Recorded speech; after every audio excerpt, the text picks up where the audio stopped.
সামনে একটা economic system আসতে পারে, সারা ওয়ার্ল্ডে এটা আলোচিত হচ্ছে। সেটা হলো ক্রিপ্টোকারেন্সি বা বিটকয়েন ভিত্তিক ইকোনমিক সিস্টেম। সেটার উপর সেন্ট্রাল ব্যাংক মানে ক্যাপিটাল ব্যাংক যেগুলো থাকে এগুলোর কোনো নিয়ন্ত্রণ থাকবে না। ক্রিপ্টোকারেন্সির উপরে সেন্ট্রাল ব্যাংকের কোনো নিয়ন্ত্রণ থাকবে না। এটা অনলাইন ভিত্তিক এবং এটা হচ্ছে মানে আমরা যেটা বলি যে ডিজিটাল কারেন্সির মতো। আর এখন শুনতে ভালো লাগতে পারে, মনে হতে পারে সভ্যতা এগিয়ে যাচ্ছে। এখানে শুভঙ্করের ফাঁকি কোথায় আছে এটা বুঝতে হলে আপনাকে তো ভিতরে ঢুকতে হবে, অনেক ভিতরে ঢুকতে হবে। কোরআন হাদিসের সাথে সাথে আপনাকে ইকোনমিক্সের জ্ঞান অর্জন করতে হবে। তো বাইরে মনে হতে পারে চাকচিক্যময়, কিন্তু ভিতরে ফেতনা থাকতে পারে। এই যুগে ফেতনাগুলো এতটাই সূক্ষ্ম যে অনেক সময় আমরা এটাকে ভালো মনে করেও ধোঁকা খেয়ে যেতে পারি। আমার কথা হয়তো একটু বুঝতে সমস্যা হচ্ছে। মানে ফিতনাগুলো এতটাই সূক্ষ্ম যে অনেক সময় ভালো মনে করেও আমরা এর মধ্যে পড়ে যেতে পারি। একটা এক্সাম্পল দিয়েছে এখানে। এই কারণে জুমার দিনে সূরা কাহাফ তিলাওয়াত করতে হবে। জুমার দিন সূরা কাহাফ তিলাওয়াত করলে নবী সাল্লাল্লাহু আলাইহি ওয়াসাল্লাম বলেছেন, এক জুমা থেকে আরেক জুমা পর্যন্ত তার জীবনটা আল্লাহ ইমানের নূর দিয়ে ভরে দিবেন। আর আমরা এটা খুব ভালো করে জানি যে সূরা কাহাফ সেই সূরা যে সূরা আপনাকে মাসিহুদ দাজ্জালের ফিতনা থেকে বাঁচাবে। দাজ্জালের যে ভয়ঙ্কর ফিতনা কখনো আসে নাই, এসেছে, আসবে, আসবে না। নবী সাল্লাল্লাহু আলাইহি ওয়াসাল্লাম বলেছেন, নূহ আলাইহিস সালাম পর্যন্ত তার কওমকে এই দাজ্জাল সম্পর্কে সতর্ক করেছিলেন। নূহ আলাইহিস সালাম পর্যন্ত তার কওমকে দাজ্জাল সম্পর্কে সতর্ক করেছিলেন। তবে আমি তোমাদেরকে একটা কথা বেশি বলছি যেটা অন্যান্য নবীরা বলেন নাই। সেটা হলো মাসিহুদ দাজ্জাল এক চোখে অন্ধ হবে, এক চোখে অন্ধ হবে, কিন্তু তোমাদের রব আল্লাহ তিনি অন্ধ নন। তিনি বলেছেন এর চেয়ে বড় কোনো ফিতনা কিয়ামতের আগে এই মানব জাতি কখনো দেখে নাই, দেখবেও না। মানে এটাকে এইভাবে বুঝতে পারেন যে পৃথিবীতে এখন চলমান যত ফিতনা আছে, যেমন ধরেন পলিটিক্যাল ফিতনা, পলিটিক্যাল দাঙ্গা হাঙ্গামা মারামারি কাটাকাটি ইত্যাদি, ইকোনমিক ফিতনা, সুদ ঘুষ দুর্নীতি রিবা করাপশন, সামাজিক ফিতনা, জিনা ব্যভিচার পরকিয়া হত্যা ইত্যাদি, পারিবারিক ফিতনা, ব্যক্তিগত ফিতনা, ধর্মীয় ফিতনা, সব ফিতনাগুলোকে একসাথে করলেও দাজ্জালের সমান হবে। এটা হচ্ছে এত বড় ফিতনা। এখান থেকে আমাদেরকে বাঁচিয়ে রাখবে কোন সূরা বলেন? সূরা কাহাফ। এই সূরা নবী সাল্লাল্লাহু আলাইহি ওয়াসাল্লাম শুক্রবারে পড়তে বলেন, মানে সরি শুক্রবার কথাটা ঠিক হয়নি, জুমার দিনে পড়তে বলেছেন। কোন দিনে পড়তে বলেছেন? তাহলে আমরা আজকে এই যে সময়টুকু বাকি আছে, যারা পড়েছে আলহামদুলিল্লাহ, যারা পড়ি নাই বাসায় গিয়ে সূরা কাহাফটা তেলাওয়াত করবো ইনশাআল্লাহ। যদি পসিবল হয় তাহলে একটা অর্থ পড়ে দেখবেন, একটা প্রশ্ন মনের মধ্যে গেঁথে নিবেন যে কেন এই সূরার মধ্যে কি এমন আছে যা আপনাকে মাসিহুদ দাজ্জাল থেকে বাঁচাবে, কি আছে এমন। তা আমি একটু সহজ করে দেই আপনাদের জন্য আমার ক্ষুদ্র জ্ঞানে। প্রথমত এই সূরাটা আপনাকে শেখাবে দৃষ্টিভঙ্গি কিরকম, যে শেষ জামানাকে ডিল করতে হলে স্বাভাবিক দৃষ্টির বাইরে একটা অন্তর্দৃষ্টির দরকার আছে। বুঝাচ্ছি আমি, স্বাভাবিক দৃষ্টির বাইরে একটা অন্তর্দৃষ্টির প্রয়োজন আছে। স্বাভাবিক দৃষ্টি কি? মনে করেন ফ্যামিলিস্ট রেভলিউশন চলছে, আমাদের কাছে মনে হচ্ছে মেয়েরা খুব উন্নতি অগ্রগতি করছে, তাই তো? ভিতরের চোখ যদি আপনার থাকে আপনি বুঝতে পারবেন মেয়েরা আসলে জাহান্নামের দিকে হেঁটে হেঁটে চলে যাচ্ছে। ভিতরের চোখ আর বাইরের চোখ সেম না, কিন্তু বাইরের চোখ দিয়ে মনে হচ্ছে আমাদের মেগা প্রজেক্ট হচ্ছে, মিলস ইন্ডাস্ট্রিজ ফ্যাক্টরিজ, সভ্যতার উন্নতি হচ্ছে, ফ্লাইওভার ইত্যাদি, জিডিপি বাড়ছে।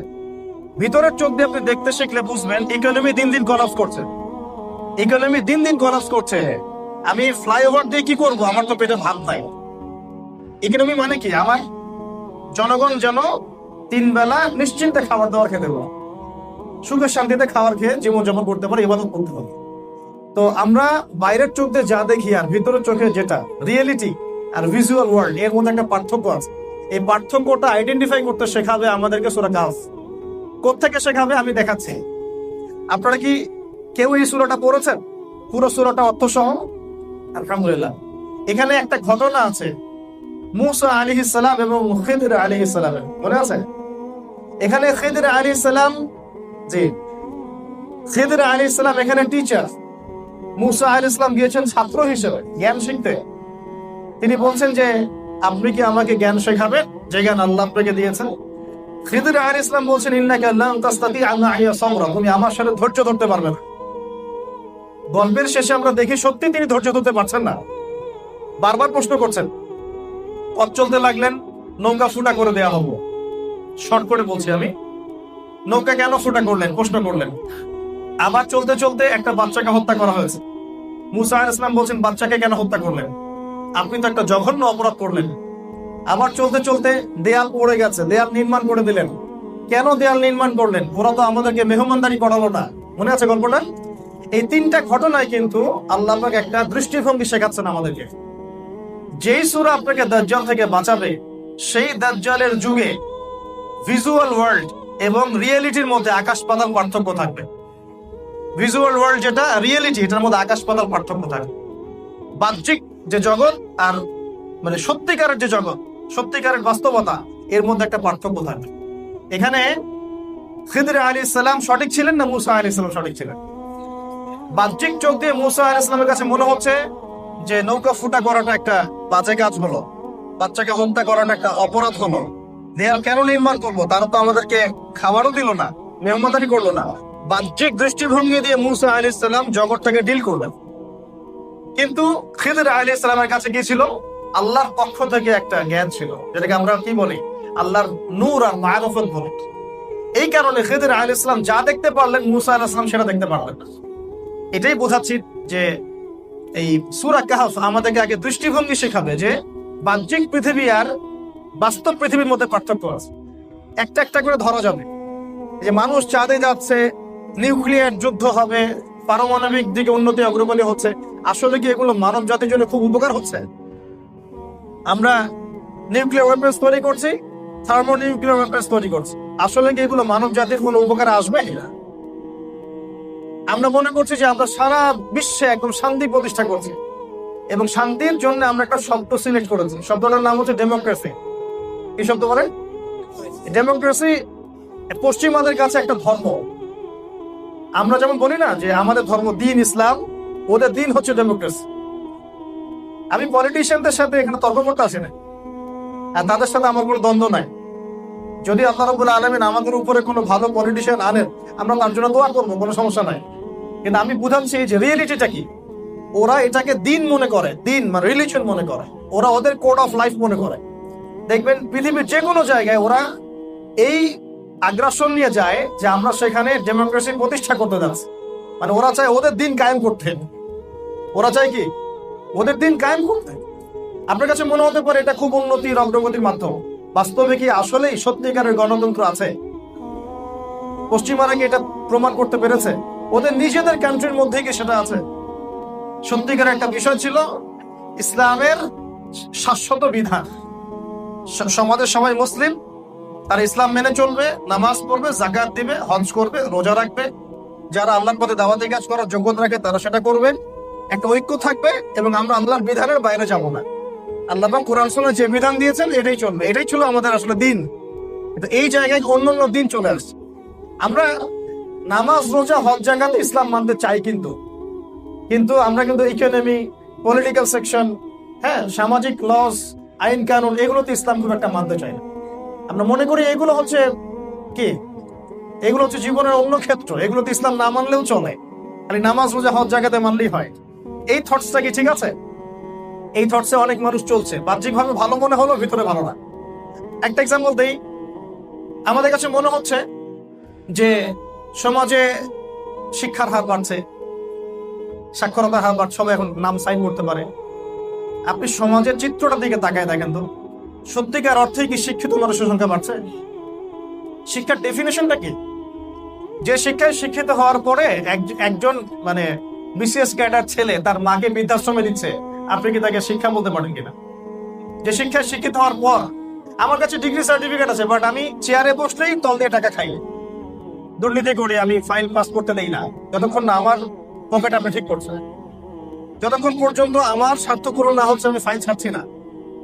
এবং আমরা এই দুর্নীতি, ঘুষ, সুদ, এগুলোকে আমরা স্বাভাবিকভাবেই মেনে নিয়েছি এখন। আর কি এটাকে নিউট্রালাইজেশন বলা হয় ইয়ার ভাষায়, পলিটিক্যাল অ্যাফেয়ার্স এর ভাষায়, যে মানুষের মাথায় একটা জিনিসকে নিউট্রাল করে দেওয়া হয়। যেমন আগে ধর্ষণ শুনলে আমাদের মাথার টনক নড়তো, এই ধর্ষণ, এটা তো অপরাধ, এটার জন্য একটা ব্যবস্থা নিতে হবে। শুনতে শুনতে শুনতে শুনতে এখন মনে হয় ডেইলি 5-10টা ধর্ষণ হয়। এটা নতুন কি? রোড অ্যাক্সিডেন্ট আগে শুনতাম, তাই না? রোড অ্যাক্সিডেন্ট যে 5 জন মারা গেছে, 10 জন মারা গেছে। এখন ডেইলি শুনতে শুনতে মনে হয় এটা খুব স্বাভাবিক বিষয়, না হতেই পারে। আগে কেউ যদি চুরি করতো, মাপে কম দিত, ঘুষ খেত, চক্ষুর লজ্জা কাজ করতো। আস্তে আস্তে আস্তে আস্তে সমাজ চলতে চলতে এখন এটা ইউজ হয়ে গেছে। আগে কিছু মেয়ে যদি বেপরদায় বের হতো, তারা গিল্টি ফিল করতো যে আমাদেরকে সবাই দেখছে, কেমন হয়। আজান হলেও মাথায় কাপড়টা দিত। আস্তে আস্তে নিউট্রাল হয়ে গেছে, না সবাই চলে বেপরদায়, আমরা চল। আগে জিনাটা এত প্রকট ছিল না, মানুষ প্রেম করলেও লুকায় লুকায় চিঠি দিত আর কি, মনে আছে? এখন ওপেনই মানুষ জেনা করে, ওপেন রাস্তায় ঘাটে রিক্সায় বসে বসে জেনা করতে করতে যাচ্ছে। হ্যাঁ, আপনার উবারে যাচ্ছে জেনা করতে করতে, ঢাকা শহরে পার্কে পার্কে, রাস্তাঘাটে, রেস্টুরেন্টে। এটাকে বলে নিউট্রালাইজেশন, মানে স্বাভাবিকীকরণ। দেখেন, আমরা আমাদের সমাজের দিকে তাকায় দেখেন, সত্যিকারের কি শিক্ষাটা বাস্তবায়িত হচ্ছে না অন্যায়গুলোকে আমরা নিউট্রাল করে ফেলছি। এখন আপনি শিক্ষার ডেফিনেশনটা কি দিবেন? এখানে কোরআন হাদিস যেটা বলছে, ইলম বা শিক্ষা সেটাই যেটা আল্লাহর পক্ষ থেকে আসে। কথা কি বুঝতে পারছেন? আল্লাহর পক্ষ থেকে যা আসে এটা হচ্ছে প্রকৃত জ্ঞান। এই জ্ঞানের আওতায় যেগুলো উপকারী বিদ্যা সেগুলো আমরা শিখবো, কিন্তু এই জ্ঞানকে চ্যালেঞ্জ করে এমন কোনো জ্ঞান শেখার দরকার নাই। আর সমাজে আপনার কাছে মনে হতে পারে শিক্ষার হার বেড়েই চলছে। সত্যিকার অর্থে কি আমরা মানুষ হতে পেরেছি? মানবিকতা অর্জন করতে পেরেছি? আমরা রাস্তাঘাটে থুতু ফেলি, যেখানে সেখানে টিস্যু ফেলি। আমরা সরকারি মালকে নিজের মান মনে করে আত্মসাৎ করে ফেলি। হ্যাঁ, আমরা দেখা যায় টোল ফাঁকি দেই, ট্যাক্স ফাঁকি দেই, অনেক কিছুই করি। এগুলোকে শিক্ষার অংশ কিনা? রাস্তায় একটা মেয়ে যদি হজট খেয়ে পড়ে যায়, ছেলে মেয়ে হাসবে দাঁত বের করে।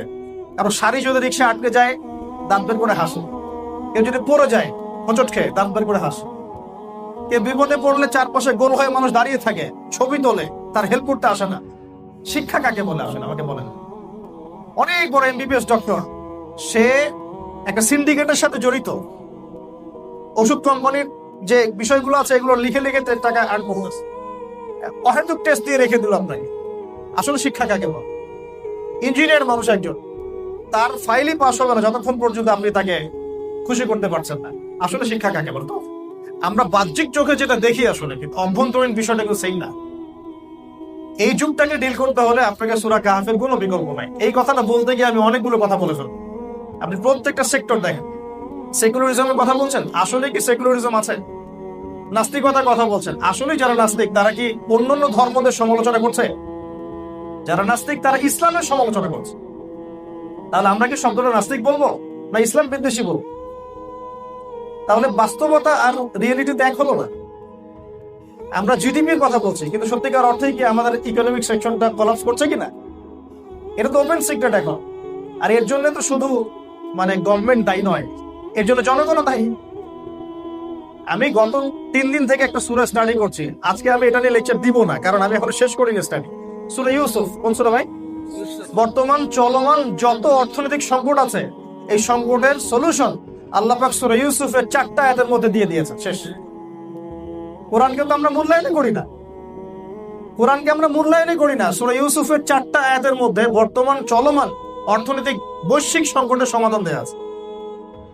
আপনারা কি ওই রাত বাদশাহ স্বপ্নের কথা মনে আছে? স্বপ্নের কথা না? বাদশাহ স্বপ্ন দেখেছে 7টা জীর্ণ শীর্ণ গাভী 7টা মোটা তাজা গাভীকে খেয়ে ফেলছে, মনে আছে? 7টা সবুজ শীষ, 7টা শুষ্ক শীষ।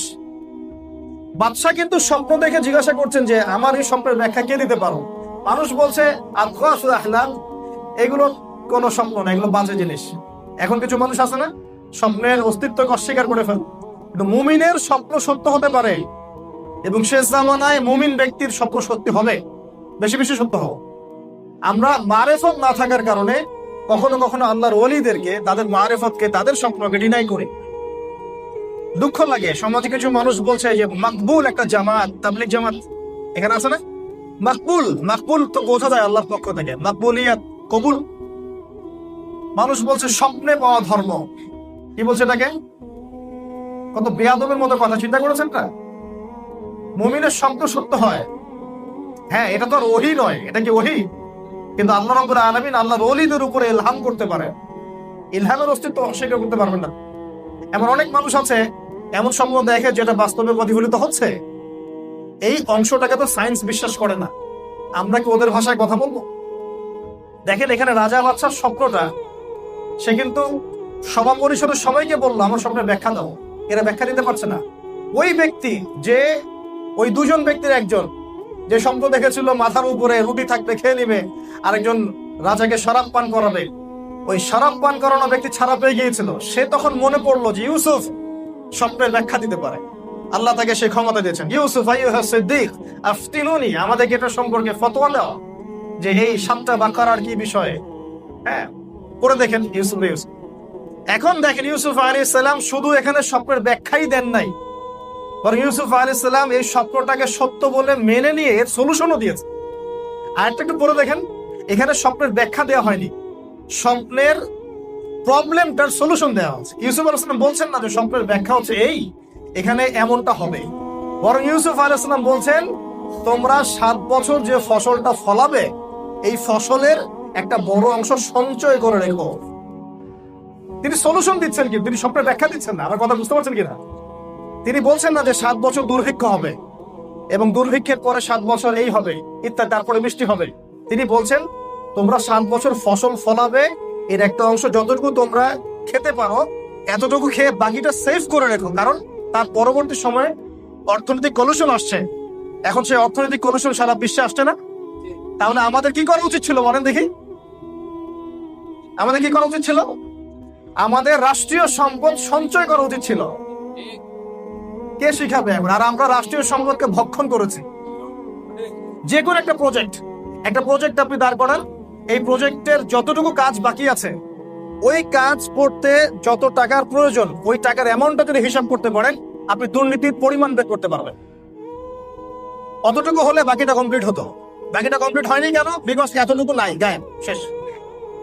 এই কথাটা বলার জন্য কি আমার উপর চার্জ করবেন? এটা কি মানুষ জানে না যে আমাদের কান্ট্রির মধ্যে করাপশন একটা প্রবলেম? মানুষ জানে না? এখানে ইউসুফ আলাইহিস সালাম সমাধান দিচ্ছেন কি, যে তোমরা 7 বছর যে ফসলগুলো ফলাবা এগুলোকে সেভ করো, আর সামনে তোমাদের সময়টা আসছে এই সময়টা ভালো আসবে না। তাহলে সামনের সময়গুলো সম্পর্কে সচেতনতা দরকার আছে না? সারা ওয়ার্ল্ডের ইকোনমিক অবস্থা এখন ভালো না। এখানে শুধু ইউক্রেন রাশিয়া যুদ্ধ একটা ইস্যু না, করোনা ইস্যু ছিল, তারপরে যে ডলার কলাপস করছে, ডলার কিন্তু কলাপস করছে এখন। ব্রিক্স রাইজ করে, ব্রিক্স নতুন একটা জিনিস রাইজ করছে। ইকোনমিক্স নিয়ে পড়াশোনা করে, মানে এখন ওয়ার্ল্ডের মধ্যে ইকোনমিক সেকশনে সেই সবচেয়ে সমৃদ্ধ হবে যার কাছে সঞ্চিত সম্পদ আছে। For example gas, for example oil, for example gold, for example silver, for example আপনার কৃষিভিত্তিক পণ্য। ইউসুফ আলাইহিস সালাম সংরক্ষণের পদ্ধতিও বলে দিয়েছেন এই আয়াতের মধ্যে, তোমরা ধান যেগুলো করবে সেগুলো শীষ সহ সঞ্চয় করো। কথা বুঝতে পারছো? ধান মারাই করে সঞ্চয় করো না, ধান খোসা সহ রেখে দিও। কোরআনকে আমরা মূল্যায়ন করি না। কি খেয়াল করেছেন কোরআন কি বলছে? অতএব আমাদেরকে আল্লাহ রাব্বুল আলামিন এখানে বোঝাচ্ছেন ইকোনমিক সেকশনের এই এই পলিউশন গুলোকে বা করাপশন বা কলাপস যে করছে এটাকে প্রতিহত করতে হলে, এখান থেকে জাতিকে বের করতে হলে কোরআন ছাড়া কোনো সলিউশন নাই। সালামের ওই নীতি অবলম্বন করতে হবে যে নীতি তিনি জাতিকে বাঁচানোর জন্য করেছেন। দেখেন তার এই একটা নীতির ফলে আগামী মিশরের আগামীতে কখনো আর দুর্ভিক্ষের কবলে মানুষ মারা যায় নাই। দুর্ভিক্ষের কবলে মানুষ আর মারা যায় নাই তখন। 7 বছরের অর্থনৈতিক নীতি ছিল তার এটা। এরপরে কেউ বুঝতে না পারলেও এই মালিক মানে যে রাজা, সেই ইউসুফকে ঠিকই চিনেছেন। তিনি বলেছেন ওকে আমার কাছে নিয়ে আসো, সে তো জিনিয়াস। সে কি? সে জিনিয়াস, কিন্তু আমাদেরকে তো আর আপনারা মূল্যায়ন করবেন না, তাই না? পলিটিশিয়ান যারা আছেন আমাদেরকে তো মূল্যায়ন করবেন না, বিকজ আপনারা মনে করেন যে আমাদের কাছে কোনো জ্ঞানই নাই। এরা আর কি জানে? মোল্লা মুন্সিদের কি জ্ঞান আছে নাকি? ইউসুফ আলাইহিস সালামকে রাজা মূল্যায়ন করলেন, আমার কাছে আসো, তাকে আমার কাছে নিয়ে আসো, তাকে আমি খাদ্য মন্ত্রণালয়ের দায়িত্ব দিব, তার কাছে জ্ঞান আছে। ইউসুফ আলাইহিস সালাম বললেন আমাকে খাদ্য অধিদপ্তরের দায়িত্ব দিন, কারণ আমার কাছে জ্ঞানও আছে এবং আমি আমানতদার ব্যক্তি। এখানে যখন দায়িত্বের উপযুক্ত কেউ থাকে না তখন দায়িত্ব চেয়ে নেওয়া জায়েজ আছে। দায়িত্বের তো উপযুক্ত কেউ নাই, তখন ইউসুফ আলাইহিস সালাম জনগণকে বাঁচানোর জন্য তিনি তার কাঁধে দায়িত্ব নিয়ে নিলেন, আমাকে দায়িত্ব দেন, আমি ইনশাআল্লাহ খাদ্য মন্ত্রণালয় সামলাতে পারব। তো কোরআনকে মূল্যায়ন কিভাবে করতে হবে একটা এক্সাম্পল দিলাম খালি। বর্তমান চলমান যত অর্থনৈতিক সংকট, আজকে টপিক ইকোনমিক্স না, না হলে অনেক কথা বলতাম। বর্তমান চলমান যত ইকোনমিক্স স্যাংশন আছে, সংকট আছে, এগুলোকে মোকাবেলা করার জন্য ইউসুফ আলাইহিস সালামের ইকোনমিক্স ইমপ্লিমেন্ট করতে হবে। এর কোনো বিকল্প নাই। এখানে আমাদের দোষটা কোথায়? আমরা প্রচুর অপচয় করি, আমরা জাতিগতভাবে প্রচুর অপচয় করি। আমরা পানি অপচয় করি, গ্যাস অপচয় করি, তেল অপচয় করি, আমরা আমাদের খাদ্য অপচয় করি। ওযু করতে বসেছেন আপনি, মুসল্লি মানুষ, আপনি এক বালতি পানিতে ওযু করেন, এক বালতি না হতে হাফ বালতি পানিতে ওযু করেন, ট্যাপ ছেড়ে দেন জোরে। গ্যাসের দরকার আপনি এতটুকু, আপনি সরকারি গ্যাস খরচ করেই যাচ্ছেন। ইলেকট্রিসিটি এতগুলো ফ্যানের দরকার নাই, ফ্যান জ্বালাচ্ছি আমরা 10টা 20টা 50টা। আমার 24 ঘন্টা এসি না থাকলে হয়, একটু ঠান্ডা করে বন্ধ করে দেওয়া যায়, আমরা করছি। এভাবে যখন রিজিককে মানুষ আন্ডারএস্টিমেট করতে থাকে, আল্লাহর পক্ষ থেকে গজব আসতে থাকে। এগুলোর জন্য আমরা দায়ী, আমরা জনগণ দায়ী। আপনি যদি বলেন এই পুরো সংকটের জন্য কারা দায়ী, আমি ফার্স্টে বলবো জনগণ দায়ী। আমরা ইমানদার হতে পারি না। আমরা পরিপূর্ণ ইসলাম যদি ইমপ্লিমেন্ট করতে পারতাম, আল্লাহ পাক আমাদেরকে ওই রকম শাসকও দিতেন ইনশাআল্লাহ। বিশ্বাস করছেন না? এখানে একটা কথা বলে শেষ করি। সূরা কাহফ আপনাকে এমন দৃষ্টিভঙ্গি শেখাবে, যে দৃষ্টিভঙ্গি দিয়ে আপনি দেখতে পারবেন আসলেই এই বাহ্যিক পৃথিবীটার ভিতরে কি চলছে। তখন আপনি বুঝবেন যে আসলে সবকিছু ভালো চলছে না। এখন সলিউশনটা কি? সলিউশনটা বলে আমি আস্তে আস্তে শেষ করি, তাহলে অনেক লম্বা হয়ে যাবে। আল্লাহ মাফ করুন। আমাদের পাশে আমি খুব গিল্টি ফিল করছি, লজ্জাও পাচ্ছি যে ওস্তাদের পাশে বসে আমি কথা বলছি। আল্লাহ মাফ করুন, অনেক ভুল হচ্ছে আমি জানি, তবে আমি তাদের দোয়ার মুহতাজ। এবং আমরা স্বপ্ন দেখবো, বড় স্বপ্ন দেখবো ইনশাআল্লাহ। এভাবে ছোট ছোট কাজগুলো আস্তে আস্তে বড় হতে হতে একদিন না একদিন পুরো বাংলার জমিনে দিন কায়েম হবে ইনশাআল্লাহ। ইনশাআল্লাহ এখানে আমাদের সবার ভূমিকা আছে না? আচ্ছা, আমাদের ভূমিকা কি দেখুন। আমাদের প্রথম কাজ হচ্ছে সূরা কাহফের আলোকে যে অন্তর্দৃষ্টি ঠিক করা, দৃষ্টিভঙ্গিটা কি করা, ঠিক করা। তাহলে যদি প্রকৃত দৃষ্টিভঙ্গি অর্জনে ব্যর্থ হই, তাহলে ফিতনাও চিনতে পারবো না, আমরা এখান থেকে সলিউশনের পথও খুঁজে পাবো। আর সবচেয়ে বড় ফিতনাটা মাথায় রাখবেন, কোন ফিতনা বলেন? দাজ্জালের ফিতনা। আর দাজ্জাল কি একাই বিশ্ব শাসন করবে? উত্তর না, অনুসারী থাকবে। অনুসারী কারা? উত্তর জিউসরা। অনুসারী কারা? আমাদের করণীয় ভাই, ফিতনা চেনার পরে বাঁচার জন্য প্রথমে ইলম অর্জন করা, এক নাম্বার। ইলম অর্জনের জন্য পড়ে থাকেন, আলেমদের দ্বারস্থ হন, তাদের পায়ে চুমু খান, তাদের হাতে চুমু খান, তাদের কাছে গিয়ে পরামর্শ করেন, মাশওয়ারা নেন, কোন কোন কিতাব পড়বো, কোন কোন কিতাব পড়বো না। আলেম ছাড়া চলবেন না। এবং ক্লাসিক্যাল প্রতিষ্ঠিত যে ঘরানা আছে, আমরা যে ক্লাসিক্যাল মাযহাব ফলো করি, যে ঘরানাগুলো ফলো করি, কওমি উলামায়ে কেরাম যারা আছে, এই ট্র্যাকে যদি আপনি থাকেন, আপনি বিভ্রান্ত হবেন না ইনশাআল্লাহ। এত উদ্বিগ্ন হওয়ার কিছু নাই, তারা হকের উপরেই আছেন, তারা হকের উপরে আছেন ইনশাআল্লাহ। তবে হ্যাঁ, মানুষের মধ্যে ভুল থাকতে পারে, থাকতে পারে কিনা? মানুষের মাঝে ভুল থাকতে পারে, কোন একটা সংগঠন, কোন একটা জামায়ার মধ্যে কিছু কিছু বিতর্কিত বিষয় থাকতে পারে, ওগুলো আপনি ছেড়ে দেন। যেটা ভালো আছে সেটা নিয়ে থাকেন না, সমস্যা করে অ্যাটলিস্ট একটা ঘটনা ফলো করেন। নিজেকে মুস্তাহিদ মনে করতে যাবেন না। একা একা আমি সব বইপত্র পড়ে একদম বড় আলেম হয়ে ইয়ে করবো, উম্মার জন্য আমি অনেক কিছু করে ফেলবো, এমনটা মনে করতে যাবেন। বাংলাদেশে অনেক হক্কানি পীর সাহেবও আছেন, এটা কি জানেন? বাংলাদেশে এমন অনেক হক্কানি পীর সাহেবও আছেন, যাদের দরগায় গিয়ে বসে থাকলে আপনি আল্লাহকে চিনে যাবেন।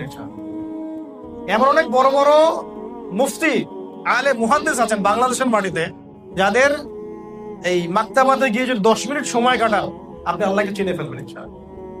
এমন অনেক মানুষ আছে। তো নিজেকে সবকিছু মনে করা খুব, এটা চলমান সংকট। তো একটা যুবকদের মধ্যে কিছু চটি বই পড়ে আমরা যে উদ্ধত আচরণগুলো করছি, এটা ঠিক হচ্ছে না। এটা আমাদের সবাইকে ক্ষতিগ্রস্ত করবে। এবং দিন শেষে দেখবেন যে তার মগজটা ধোলাই করেছে, ও তারই মাযহাব ফলো করবে। দিন শেষে সে কিন্তু তার তাকলিদই করবে। দিন শেষে সে ওই ব্যক্তিরই তাকলিদ করবে যে তাকে বিনা তাকলিদে চলার নসিহত করেছিল না। কথা কি বুঝতে পারছেন? আমরা দলিল প্রমাণ যাচাই করব, দালিলিক ভাবে ইসলাম পালন করব, কিন্তু বরেণ্য উলামায়ে কেরামের কাছে পরামর্শ। কথা বুঝতে পারছেন? এবং এখানে সাম্প্রদায়িক হবেন না যে আমি এই দল ফলো করি বলে এনারাই সবকিছু, বাকিদের কাছে এলেম নাই, এমনটা চিন্তা করবেন। আল্লাহ পাক আমাদের সবাইকে এই গভীরের কথাগুলো বোঝার তৌফিক দান। ইলম অর্জন করেন, প্রচুর পড়াশোনা করেন। আর যারা জেনারেল ভাই আছেন, তাদের প্রতি আমার নসিহত হচ্ছে যে প্রথমে আগে কোরআন তেলাওয়াতটা করা শেখেন, তারপরে কিছু অংশ হিফজ করেন, আরবি ভাষাটা শেখার চেষ্টা করেন, কিছুটা হলেও শেখার চেষ্টা করেন, নাহু সরফের কিতাবগুলো মোতালা করেন। এরপরে আপনি ওলামায়ে কেরামের কাছে যাবেন, তারা আপনাকে সিলেবাস বানিয়ে দিবে, এভাবে পড়াশোনা করুন। এবং যে ক্লাসিক্যাল মাযহাব ফলো করছেন, যে ঘরানা আছেন, এখানে থাকলে আপনি সঠিক পথেই আছেন। এটা গোমরাহ পথ নয়, মাযহাব মানাটা শিরক নয়, এটা মানা কুফরি নয়। কথা কি বুঝতে পারছেন? যারা এই কথাগুলো ছড়িয়ে দিয়েছে এরা বিভ্রান্ত, এদেরই মানহাজ ঠিক নাই। যারা মানুষকে ক্লাসিক্যাল জায়গা থেকে সরিয়ে লামাযহাবি বানানোর চেষ্টা করছে, এদের ক্লাসিক্যাল এই ট্র্যাকটা ঠিক নাই। বিভ্রান্ত এরাই, অন্যরা নয়। কারণ আপনি একটা পরিবারের মতো ছিলেন, আপনাকে পরিবার থেকে ছিটকে দেওয়া হয়েছে। এটা আরো গভীরের বিষয়, আপনি পরে বুঝবেন। আল্লাহ পাক আপনাকে বোঝার তৌফিক দান করুন। এরপরে জ্ঞান অর্জনের সাথে বেশি বেশি আমল করবেন। আমল মানে আপনি 24 ঘন্টার লাইফ লিস্টটাকে সুন্নাহ মাফিক সাজানোর চেষ্টা করেন। যতটুকু পারেন আপনি আমল বাড়িয়ে দেওয়ার চেষ্টা করেন। আল্লাহ পাক আমাদের সবাইকে বেশি বেশি আমল করার তৌফিক দান। 3 নাম্বার বলবো যে ভাই হালাল খাই, যতটুকু খাই হালাল খাওয়ার চেষ্টা করি, হারামে না যাই। স্পেশালি সুদ, ঘুষ, দুর্নীতি এগুলোতে না যায়। আল্লাহ পাক আমাদেরকে তৌফিক দান করলেন। 4 নাম্বার পরিবার ঠিক করি। সমাজ তো ঠিক করবোই, আগে পরিবার ঠিক করি। পরিবারের মধ্যে যেন ইসলাম থাকে, নামাজ থাকে, পর্দা থাকে, এগুলো ইনশিওর করি। আর পরিবার তো তোমরা এখনো মনে হয় গঠন করতে পারো নাই, তাই না? তো তোমাদের দুঃখ আমি বুঝি। আগে তোমরা একটা রিজিকের সোর্স তৈরি করো, তারপরে মেয়ের বাবার কাছে হাত চাও, আদারওয়াইজ তোমাকে হাত দিবে না। যত বড় আলেম পাও, তোমার যদি রিজিকের সোর্স না থাকে সবাই কিন্তু হাত দেয় না। ইল্লা মাশাআল্লাহ। আগে রিজিকের সোর্স তৈরি করো, আল্লাহ পাক তৌফিক দান। আর রিজিকের সোর্স তৈরি করতে গিয়ে যে মেন্টাল প্রেশার নেবেন না যে আমাকে চাকরিই করতে হবে, আমাকে এইটাই করতে হবে, ওইটাই করতে হবে, এমন কেন চিন্তা করেন? আল্লাহ পাকের রিজিক বেশিরভাগ আছে ব্যবসার মধ্যে। হ্যাঁ, ব্যবসার মধ্যে আছে, কৃষি ভিত্তিক রিজিক আছে। যেখানে হালাল পাবেন সেটা করেন। আর যদি আপনার যোগ্যতা থাকে, আমি বলি বড় বড় সেক্টরে চলে যান, বিসিএস কোচিং করেন, বড় বড় জায়গায় যান, গভর্নমেন্ট জবে যান। আপনি দেশকে নেতৃত্ব দেন, ইসলাম বুকে ধারণ করে দেশকে নেতৃত্ব দেন না, কোনো সমস্যা নাই। আল্লাহ পাক তৌফিক দান করেন আমাদের যুবকদেরকে, তারা যেন অনেক বড় বড় জায়গায় যেতে পারে। আর 5 নাম্বার হচ্ছে যে আমাদের সন্তানে যারা হবে, আপনার ছেলে আপনার মেয়ে, এদেরকে মানুষ করে যান। এদেরকে মানুষ করার ক্ষেত্রে সেই ভুলটা করবেন না যা আমরা আমাদের ক্ষেত্রে করেছি। আমরা অনেক সময় ইসলাম থেকে দূরে ছিলাম না, অনেকদিন নামাজ পড়া হয় নাই, আল্লাহকে চিনি নাই, অনেকে গান বাজনা করেছেন, মাদক দ্রব্য সেবন করেছেন, অনেকে জেনা করেছেন, এমন যুব সমাজ আছে না? এই যে ভুলগুলো আমরা করেছি, আমাদের সন্তানরা যেন এই ভুলগুলো না করতে পারে, এরকম প্রতিষ্ঠান তৈরি করেন, এরকম জায়গা তাকে পড়ান, এরকম পরিবার গঠন করেন, এরকম তারবিয়ত তাকে দেওয়ার চেষ্টা করেন। আল্লাহ তৌফিক দান করেন। 6 নাম্বার হচ্ছে সবসময় আলেম ওলামার সাথে সম্পর্ক রেখে চলবেন। সবসময় এই ঘরানার ওলামাদের সোহবতের বাইরে কোনো কাজ করতে যাবেন না, পরামর্শ করে কাজ করবেন, আল্লাহ পাক কাজে বরকত দিবেন ইনশাআল্লাহ। 7 নাম্বার, যখন আপনি ইলমি যোগ্যতা অর্জন করবেন, সবাই পার্ট টাইম হলেও দাওয়াতি কাজ করুন। বাল্লিগু আন্নী ওয়ালাউ আয়া, এটা এরকম একটা ব্যাখ্যা হতে পারে যে অ্যাটলিস্ট পার্ট টাইম হলেও আপনি দাওয়াতি কাজ করেন, একটু একটু করে দাওয়াতি কাজ করেন। এই যে বাজার করতে গিয়েছি, ওই সবজিওয়ালাকেও দাওয়াত দেওয়া যায়, রিক্সায় উঠেছি, রিক্সাওয়ালাকে দাওয়াত দেওয়া যায়, এক ড্রাইভার গাড়ি চালাচ্ছে আমার, তাকেও 2টা কথা বলা যায়। পাশের সিটে একজন ভাই বসে আছে, সফর করছে আমার সাথে, তাকেও 2টা কথা বলা যায়, দাওয়াত দেওয়া যায়। চা খাচ্ছে এক ভাইয়ের সাথে, দাওয়াত দেওয়া যায়। দাওয়াতের মেহনত বাড়িয়ে দেন। আর দাওয়াতের মেহনতের একটা বিশেষ সেক্টর নিয়ে ওস্তাদরা কাজ করছেন, সেটা হলো পুরো বাংলাদেশে যারা মুসলিমদেরকে অমুসলিম বানাচ্ছে, স্পেশালি খ্রিস্টান বানাচ্ছে, কাদিয়ানি বানাচ্ছে, অন্যান্য যে মানে বিভ্রান্ত ফেরকার দিকে মোরতাদ বানিয়ে দিচ্ছে, এক কথায় তাদের এই যে অপতৎপরতা, এর বিরুদ্ধেও কিন্তু আমাদেরকে আমাদের দাওয়াতি কাজ অব্যাহত রাখতে হবে। আমি নিজেও এটা খুব ফিল করি, কিন্তু হয়তো সবসময় দিতে পারি না। ইনশাআল্লাহ আমি নিজেও চেষ্টা করব, আপনারাও চেষ্টা করুন, যাতে করে আমাদের দিনটা হেফাজতে থাকে। আল্লাহ পাক তৌফিক দান করুন। আর 2টো কথা বলে শেষ করে দিই প্রিয় ভাই, সেটা হলো যে দিন শুধু ব্যক্তি জীবনে পালন করলে হবে না, দিন পালনের আরো ক্ষেত্র আছে। দিন যখন আমরা ব্যক্তি জীবনে কায়েম করে ফেলবো, তখন আমাদের পরিবার, সমাজ এবং আরো উঁচু পর্যায় পর্যন্ত দিন প্রতিষ্ঠান একটা জাজবা, তামান্না রাখতে হবে। যদি আমরা একটা স্বপ্ন